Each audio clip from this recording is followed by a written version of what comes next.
अस्सलाम वालेकुम student, this is Umair Khan from Aspire college ठोकर कैंपस। और आज हम लोग डिस्कस करेंगे एब्सोल्यूट ग्रेविटेशन पोटेंशियल एनर्जी को। इससे पहले हमने एनर्जी और एनर्जी के डिफरेंट टाइप्स को डिस्कस किया। आज हम लोग डिस्कस करेंगे कि एब्सोल्यूट ग्रेविटेशन पोटेंशियल एनर्जी क्या होती है। हम जब भी किसी बॉडी के ऊपर वर्क करते हैं और उसकी पोजीशन को चेंज करते हैं कि हम इस बॉडी को यहाँ से उठा के इस पॉइंट तक लेकर आए, तो हमने इस बॉडी के ऊपर वर्क किया। जितना वर्क किया वो वर्क इसके अंदर क्या हो जाएगा, स्टोर हो जाएगा in the form of potential energy. लेकिन अगर हम लोग इस बॉडी के ऊपर ज्यादा वर्क करें, इसको ज्यादा हाइट के ऊपर लेकर जाएं, तो इस बॉडी के अंदर ज्यादा एनर्जी स्टोर होगी। लेकिन अगर हम लोग इस बॉडी को उस पॉइंट तक लेकर चले जाएं जहां पर force of gravity he zero हो जाए, तो उस पॉइंट तक लेकर जाने के लिए हम जो वर्क करेंगे अगेंस्ट द ग्रेविटी, वो वर्क इस बॉडी के अंदर स्टोर हो जाएगा और हम उस वर्क को क्या कहेंगे, एब्सोल्यूट ग्रेविटेशनल पोटेंशियल एनर्जी। तो एब्सोल्यूट ग्रेविटेशनल पोटेंशियल एनर्जी क्या होती है? It is a work done displacing an object. किसी भी ऑब्जेक्ट को अर्थ सरफेस से उस पॉइंट ऑफ इंफिनिटी तक लेकर जाने का वर्क जहां पर फोर्स ऑफ ग्रेविटी क्या हो जाए, जीरो हो जाए, तो हम इस वर्क को क्या कहेंगे, एब्सोल्यूट ग्रेविटेशनल पोटेंशियल एनर्जी। तो इसकी डेफिनेशन क्या है? It is the work done by a gravitation field in displacing the object from earth surface to that point of infinity where force of gravity become zero. अब हमने उस point of infinity के ऊपर absolute gravitational potential energy calculate करनी है।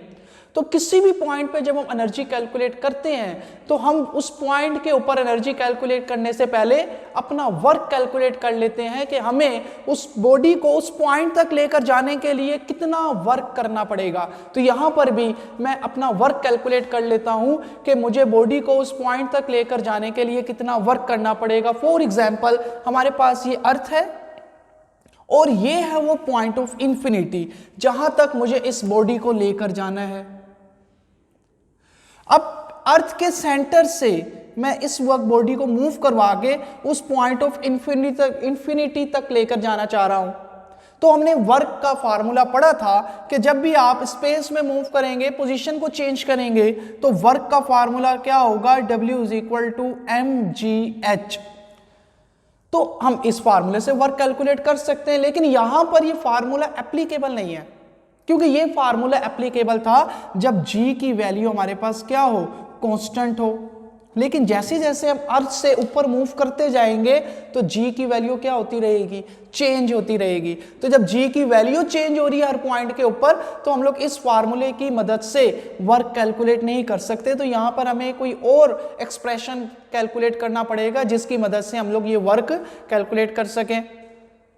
तो हमने यहां पर एक और फार्मूला पढ़ा था कि जब हर पॉइंट के ऊपर फोर्स चेंज हो रही हो, जब हर पॉइंट के ऊपर फोर्स चेंज हो रही हो, तो हम लोग फिर क्या करेंगे, वहां पे स्मॉल इंटरवल्स ले लेंगे और उन इंटरवल्स में वर्क कैलकुलेट करके टोटल वर्क कैलकुलेट करेंगे।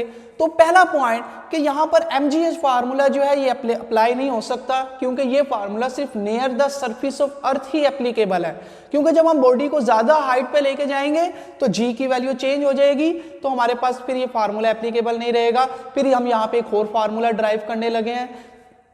दूसरा पॉइंट कि एब्सोल्यूट पोटेंशियल एनर्जी जब हम कैलकुलेट करेंगे, तो हम लोग क्योंकि हर पॉइंट के ऊपर फोर्स ऑफ ग्रेविटी चेंज हो रही है, तो फिर हम लोग क्या करेंगे, अपने इस पूरे इंटरवल को हम लोग स्मॉल पैचेस में डिवाइड कर देंगे और फिर हर पैच का अलग अलग वर्क कैलकुलेट करेंगे और सबको ऐड करेंगे तो क्या आएगा, टोटल वर्क आएगा। तो for absolute potential energy we divide the total path in an interval और calculate the work between them, और हर इंटरवल के दरमियान हम वर्क कैलकुलेट करते हैं। तो फिर देखें, मैंने यहां से यहां तक जो टोटल वर्क था इसको स्मॉल इंटरवल्स में डिवाइड कर दिया, और ये इंटरवल इतने स्मॉल है कि हर इंटरवल के अंदर जो फोर्स ऑफ ग्रेविटी है वो अप्रोक्सीमेटली क्या हो चुकी है, कांस्टेंट हो चुकी है। तो मैं इंटरवल्स को इतना स्मॉल ले रहा हूं कि हर स्मॉल इंटरवल्स के दरमियान जो फोर्स ऑफ ग्रेविटी है वो अप्रोक्सीमेटली क्या है, कांस्टेंट है। तो हर स्मॉल इंटरवल में फोर्स कांस्टेंट है, उसका डिस्टेंस गिवन है, तो मैं अब हर इंटरवल का अलग अलग वर्क कैलकुलेट करूंगा और टोटल वर्क फिर मैं कैलकुलेट कर लूंगा। अब यहां पर जो फर्स्ट इंटरवल मैंने यहां पर लिया उसका सेंटर ऑफ अर्थ से डिस्टेंस कितना है, मैं उसको कह देता हूं R1। उसके बाद जो दूसरा इंटरवल है उसका सेंटर ऑफ अर्थ से कितना डिस्टेंस है R2, और सो ऑन। इसी तरीके से जो लास्ट पॉइंट है पॉइंट ऑफ इंफिनिटी उसका सेंटर ऑफ अर्थ से कितना डिस्टेंस है N।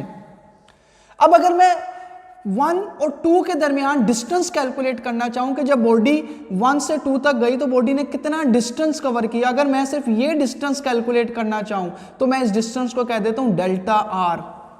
और डेल्टा R मैं कैसे कैलकुलेट करूंगा, मैं R2 में से अगर R1 को माइनस कर दूं, R2 में से R1 को माइनस कर दूं तो मेरे पास ये डिस्टेंस आ जाएगा डेल्टा R। तो डेल्टा R मेरे पास डिस्टेंस है एक स्मॉल इंटरवल का, जो कि किसके इक्वल होगा, R2 माइनस R1।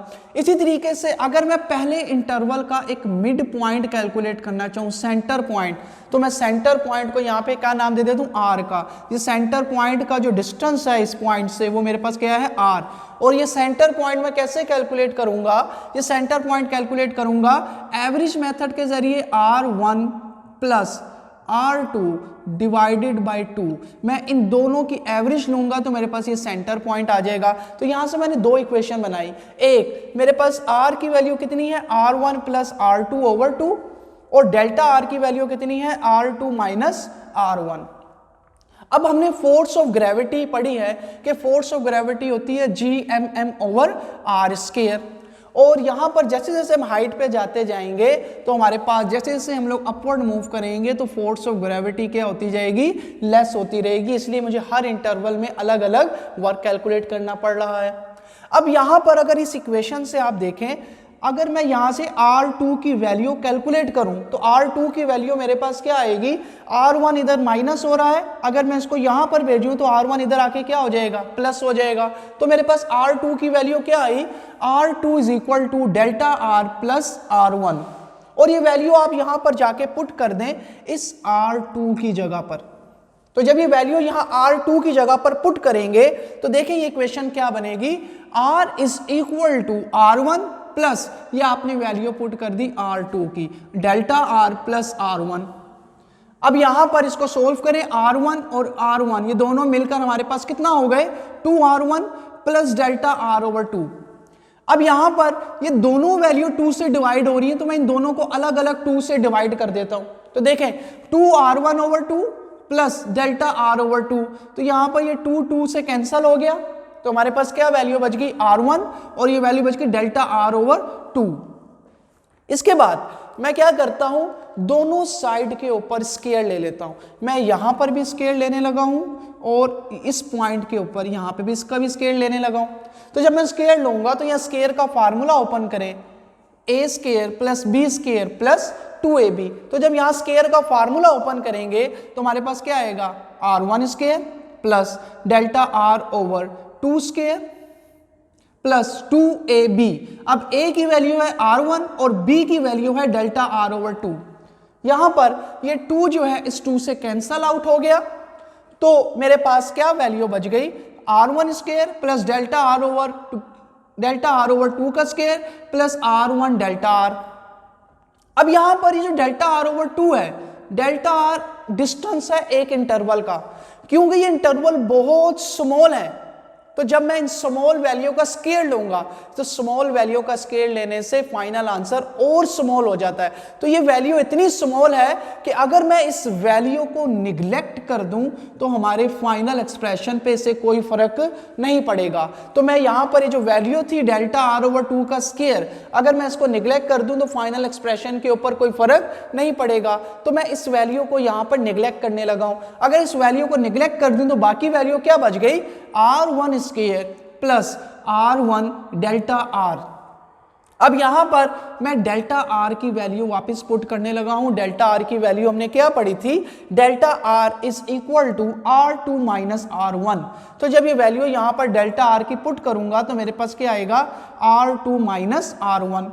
अब यहां R1 को मल्टीप्लाई करें, अंदर R1 को R2 से मल्टीप्लाई करें, फिर R1 को R1 से मल्टीप्लाई करें, तो आपके पास वैल्यू क्या आ गई, R1 square plus R1 R2 minus R1 square. अब यहां पर R1 इस R1 से कैंसिल हो गया, तो बाकी वैल्यू हमारे पास क्या बन गई, R square is equal to R1 R2।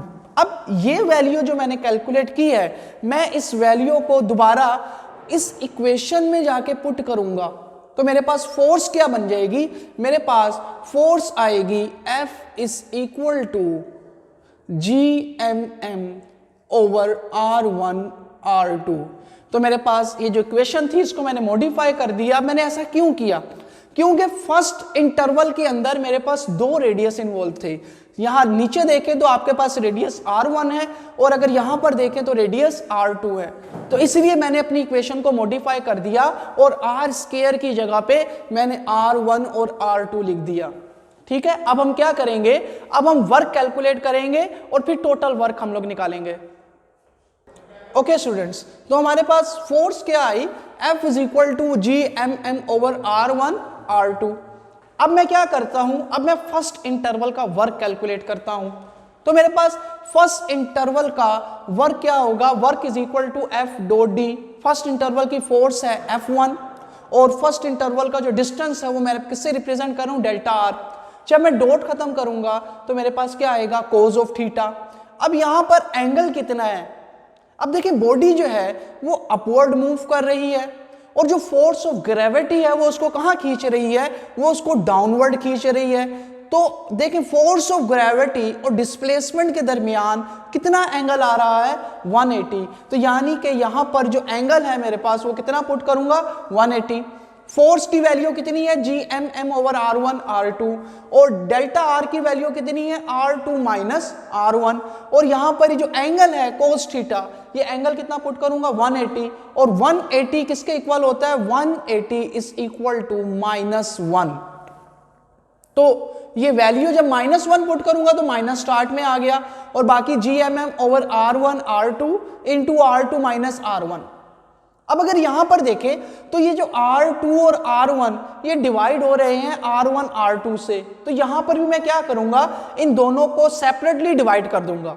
मैं R2 को अलग से डिवाइड कर दूंगा R1 R2 से और R1 को मैं इन दोनों से अलग डिवाइड कर दूंगा। तो मेरे पास देखें क्या वैल्यू आ गई, R2 divided by R1 R2 minus R1 divided by R1 R2 और माइनस GMM बाहर एज इट इज मैंने लिख दिया। अब यहां पर ये जो R2 है ये इस R2 से कैंसिल हो गया और ये जो R1 है इस R1 से कैंसिल हो गया। तो हमारे पास क्या वैल्यू बची, minus GMM over 1 over R1 minus 1 over R2। तो ये मेरे पास वर्क आ गया फर्स्ट इंटरवल का। अब मैं सेकेंड इंटरवल का वर्क कैलकुलेट करता हूं, तो देखिएगा जब फर्स्ट इंटरवल का वर्क था 1 से 2 तक, तो मेरे पास रेडियस भी क्या आया, 1 से लेकर 2 तक। जब मैं सेकेंड इंटरवल का वर्क निकालूंगा 2 से 3 तक, तो मेरे पास यहां पर रेडियस की वैल्यू भी क्या आएगी, रेडियस की वैल्यू भी 2 से 3 आएगी। तो ये देखें जब मैंने वर्क कैलकुलेट किया 2 से 3 तक, तो मेरे पास रेडियस की वैल्यू भी कितनी आई, 2 से लेकर 3 तक आई। इसी तरीके से सोन जब मैं आखिरी इंटरवल का वर्क कैलकुलेट करूंगा, अब आखिरी इंटरवल मेरे पास क्या है, आखिरी जो मेरे पास पॉइंट है वो n है और n से पहले वाला पॉइंट क्या होगा, n से पहले वाला पॉइंट होगा n-1, उसमें से एक माइनस कर दें। तो मेरे पास देखें आखिरी इंटरवल है n-1 से लेकर n तक, तो मेरे पास यहां रेडियस पे भी क्या आएगा, n-1 से n तक।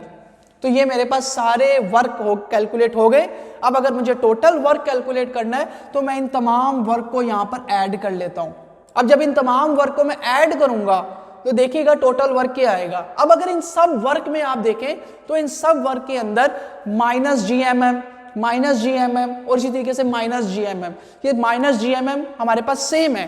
तो अगर ये सेम है तो मैं इसको यहां पर कॉमन निकाल लेता हूं। ये देखिएगा work total is equal to minus GMM।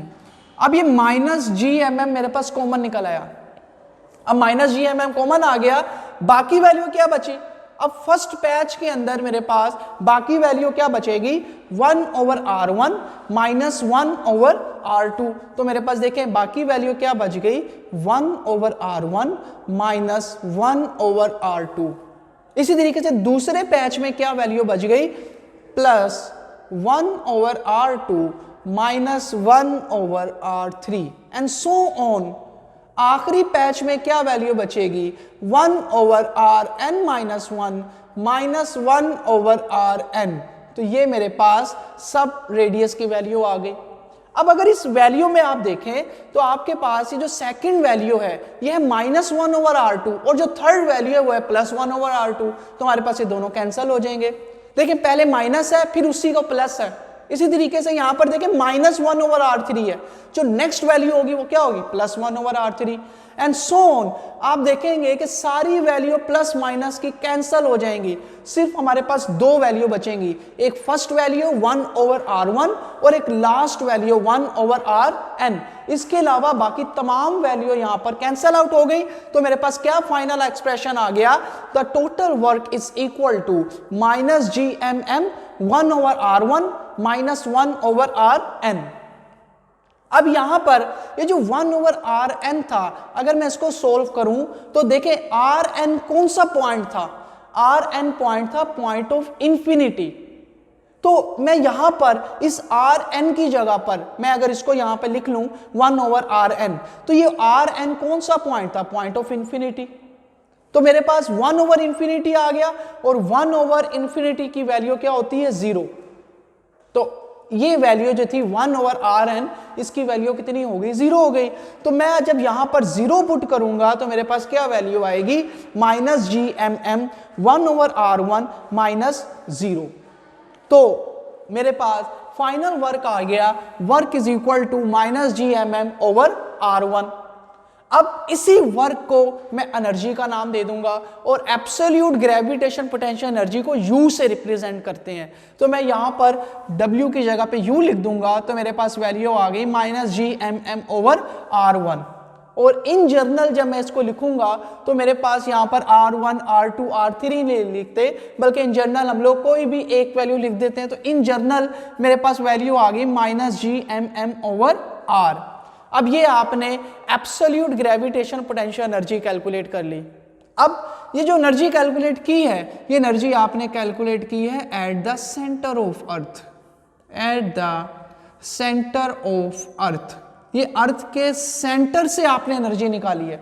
लेकिन अगर आप अर्थ की सरफेस से एनर्जी कैलकुलेट करना चाहें कि अर्थ की सरफेस से किसी भी ऑब्जेक्ट को उस पॉइंट ऑफ इंफिनिटी तक भेजने के लिए कितनी एनर्जी चाहिए, तो सरफेस ऑफ अर्थ से आप इस स्मॉल आर को रिप्लेस कर देंगे कैपिटल आर के साथ, क्योंकि सर्फ अर्थ का जो रेडियस है वो कितना होता है? आर होता है। तो हमारे पास ये इक्वेशन क्या बनेगी? U is equal to -gmm/r। तो ये जो इक्वेशन है ये मेरे पास है एट द सरफेस ऑफ अर्थ। अब हम डिस्कस करते हैं हमारे रिजल्ट्स को। ओके स्टूडेंट्स, अब हम रिजल्ट्स को डिस्कस करते हैं। हमने पढ़ा कि सरफेस ऑफ अर्थ के ऊपर एब्सोल्यूट ग्रेविटेशन पोटेंशियल एनर्जी की वैल्यू क्या होती है? -gmm/r। और अगर हम इसको कंपैरिजन करें सिंपल पोटेंशियल एनर्जी के साथ, तो हमारे पास सिंपल पोटेंशियल एनर्जी जो हमने इससे पहले पढ़ी थी, जो नियर द सरफेस ऑफ अर्थ थी, वो वैल्यू कितनी थी? Simple mgh। अब absolute potential energy is always negative value. इसकी जो वैल्यू है, जैसे जैसे आप अपवर्ड मूव करेंगे, जो इसकी वैल्यू है वो हमेशा हमारे पास क्या रहेगी? नेगेटिव रहेगी। और जो सिंपल पोटेंशियल एनर्जी होती है, हम जैसे जैसे अपवर्ड मूव करते हैं, हमारे पास जो सिंपल पोटेंशियल एनर्जी वैल्यू क्या होती है? इंक्रीज होती है। अगर हम सरफेस ऑफ अर्थ के ऊपर देखें तो सरफेस ऑफ अर्थ के ऊपर क्योंकि हाइट 0 है, तो हमारे पास यहां पर पोटेंशियल एनर्जी भी क्या होगी? 0। 0 मतलब मिनिमम होगी। अब जैसे जैसे मैं हाइट पर मूव करता जाऊंगा तो मेरे पास ये पोटेंशियल एनर्जी जो है ये क्या होती रहेगी? इंक्रीज होती रहेगी। जब मैं यहाँ पर आया तो पोटेंशियल एनर्जी 2 हो गई, जब मैं इधर आया तो पोटेंशियल एनर्जी 4 हो गई। इसी तरीके से अगर सरफेस ऑफ अर्थ के ऊपर मेरे पास एब्सोल्यूट ग्रेविटेशन पोटेंशियल एनर्जी की वैल्यू -10 है, तो जब मैं हाइट पर मूव करूंगा तो मेरे पास जब हाइट पे मूव करूंगा तो यहां पर मेरे पास, क्योंकि मैंने वर्क किया इसके ऊपर, तो मेरे पास यहां पर जो पोटेंशियल एनर्जी वो कितनी होगी? -8 हो गई। फिर उसके बाद -6। अब देखिए माइनस में वैल्यू ऑपोजिट होती है। जो -8 है वो -10 से क्या है? ग्रेटर है। तो अगर आप यहां पर देखें तो यहां पर भी पोटेंशियल एनर्जी क्या हो रही है? इंक्रीज हो रही है। और जब आप और हाइट पर जाएं तो वैल्यू कितनी होगी, -6 होगी। अब -6 -8 से क्या है, -8 से बड़ा है। तो हमारे पास यहां पर भी देखिए एनर्जी इंक्रीज हो रही है। तो अगर आप यहां पर किसी भी इंटरवल के दरमियान पोटेंशियल एनर्जी में चेंज कैलकुलेट करें तो आप यहां से यहां तक गए तो चेंज कितना आया, +2 आया। और इसी तरीके से अगर आप यहां से यहां पर जाते हुए चेंज कैलकुलेट करें तो -8 से -6 में जाना है तो आपको +2 ऐड करना पड़ेगा। तो यानी यहां पर भी चेंज क्या आ रहा है, पॉजिटिव आ रहा है। तो इसका मतलब हमारे पास दोनों केसेस में जो एनर्जी है वो क्या हो रही है, इंक्रीज हो रही है। और जैसे जैसे आप हाइट पर जाते जाएंगे तो आपके पास वैल्यू लेस नेगेटिव होती रहेगी और एट इन द एंड हमारे पास फाइनल वैल्यू क्या होगी, 0 होगी। अब इस केस में हमने 0 को क्या कहा था, मिनिमम कहा था, क्योंकि इसके बाद हमारे पास एनर्जी इंक्रीज हो रही थी। अब यहां पर जो 0 आया है ये मिनिमम नहीं है, बल्कि ये 0 यहां पर हमारे पास क्या रिप्रेजेंट कर रहा है, मैक्सिमम वैल्यू को रिप्रेजेंट कर रहा है। क्योंकि नेगेटिव के केस में हमारे पास वैल्यू ऑपोजिट होती है। अगर यहां पे -10 थी तो -8 हो गई, वैल्यू बढ़ गई, फिर -6 हो गई, फिर -4 हो गई। तो जब 0 आया तो 0 इन तमाम वैल्यू से लार्जर है। तो यहां पर ये जो 0 है ये मैक्सिमम वैल्यू को रिप्रेजेंट कर रहा है, यानी कि इंफिनिटी पॉइंट के ऊपर एब्सोल्यूट ग्रेविटेशन पोटेंशियल एनर्जी क्या होती है, मैक्सिमम होती है। तो यहां से हमने जो रिजल्ट डिस्कस किए कि जो absolute gravitation potential energy is always negative. जैसे जैसे आप ऊपर मूव करते रहेंगे इसकी वैल्यू नेगेटिव ही होगी, लेकिन लेस नेगेटिव होती रहेगी। लेस नेगेटिव का मतलब है कि वैल्यू इंक्रीज हो रही है। तो absolute potential energy is becoming less and less negative. तो जो एब्सोल्यूट ग्रेविटेशन पोटेंशियल एनर्जी है ये लेस और लेस नेगेटिव होती चली जा रही है। तो इसको मैं क्या कहूंगा, इसका मतलब है ये वैल्यू जैसे जैसे ऊपर जा रही है क्या हो रही है, इंक्रीज हो रही है। उसके बाद अब यहां पर आप देखें कि जो सिंपल हम लोग पोटेंशियल एनर्जी को डिस्कस करते थे वो 0 है इस पॉइंट के ऊपर, और जो एब्सोल्यूट ग्रेविटेशन पोटेंशियल एनर्जी है वो 0 है इस पॉइंट के ऊपर, पॉइंट ऑफ इंफिनिटी के ऊपर। तो मैं अगर सिंपल एनर्जी कैलकुलेट कर रहा हूं तो मैं इस पॉइंट को, क्योंकि ये 0 है इस पॉइंट के ऊपर, तो मैं इस पॉइंट को क्या कंसीडर कर लूंगा, मैं इस पॉइंट को रेफरेंस पॉइंट कंसीडर करूंगा। और एब्सोल्यूट पोटेंशियल एनर्जी के केस में मैं रेफरेंस पॉइंट किसे कंसीडर करूंगा, मैं एब्सोल्यूट पोटेंशियल एनर्जी के केस में मैं इस पॉइंट को रेफरेंस पॉइंट कंसीडर करूंगा। तो यानी दोनों एनर्जीज में जो रेफरेंस पॉइंट है वो डिफरेंट है। जब मैं ग्रेविटेशन पोटेंशियल एनर्जी की बात करूंगा तो रेफरेंस पॉइंट क्या होगा, सरफेस ऑफ अर्थ। लेकिन जब मैं एब्सोल्यूट ग्रेविटेशन पोटेंशियल एनर्जी की बात करूंगा तो रेफरेंस पॉइंट क्या होगा, पॉइंट ऑफ इंफिनिटी। तो मेरे पास कह रहा है the surface, the reference point है वो हमारे पास दो हो सकते हैं, surface of earth and infinity, both can be chosen as point of infinity, or reference point. अब यहां पर सरफेस ऑफ अर्थ कब चूज करेंगे, सरफेस ऑफ अर्थ चूज करेंगे सिंपल ग्रेविटेशन पोटेंशियल एनर्जी के लिए, और पॉइंट ऑफ इंफिनिटी इसको रेफरेंस पॉइंट कब चूज करेंगे, इसको हम चूज करेंगे जब हमारे पास एब्सोल्यूट ग्रेविटेशन पोटेंशियल एनर्जी की हम बात करेंगे। इसके बाद absolute potential energy is 0 at infinity but it is maximum. मैंने भी आपसे डिस्कस किया कि एब्सोल्यूट पोटेंशियल एनर्जी 0 होती है पॉइंट ऑफ इंफिनिटी के ऊपर, लेकिन ये 0 का मतलब यहां पर 0 नहीं है, बल्कि 0 का मतलब यहां पर मैक्सिमम है, क्योंकि इससे पहले वाली सारी वैल्यू नेगेटिव है। तो 0 जो है वो नेगेटिव वैल्यू से क्या होता है, ग्रेटर होता है। तो हमारे पास absolute gravitation potential energy is 0 at infinity but it is maximum. इसके बाद next point, although absolute gravitation potential energy is negative but at any point in energy is always positive. लेकिन किसी भी पॉइंट के ऊपर जो इसकी एनर्जी होगी वो हमारे पास क्या होगी, पॉजिटिव होगी। अगर हम चेंज इन एनर्जी कैलकुलेट करें, चेंज इन एनर्जी देखें, जब -8 से -6 में गया तो एनर्जी में चेंज कितना आया, एनर्जी में चेंज जब आप कैलकुलेट करेंगे तो आपके पास -8 के अंदर जब +2 ऐड करें तो आपके पास क्या आएगा, -6। तो यानी कि एनर्जी में कितना चेंज आया, +2।